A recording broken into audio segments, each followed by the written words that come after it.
It's a good time. We just received 2 million boost from Safaricom. And I think it's very important for corporates to come in and support the sports sector. And I think what Soya has done for the last 20 years has been amazing in terms of just inspiring athletes and making athletes wanting to do better. And you see a corporate like Safaricom, which came in since inception. I think it sponsored the first time, and then becoming a title sponsor for the next 15 years has been a great ideal.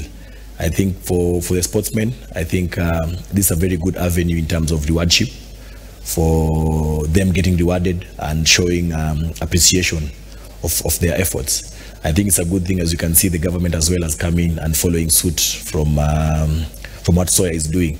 You can see now the government is giving out cash rewards for gold medalists, and it's such a good thing to help nurture and build the sportsmen and women in Kenya.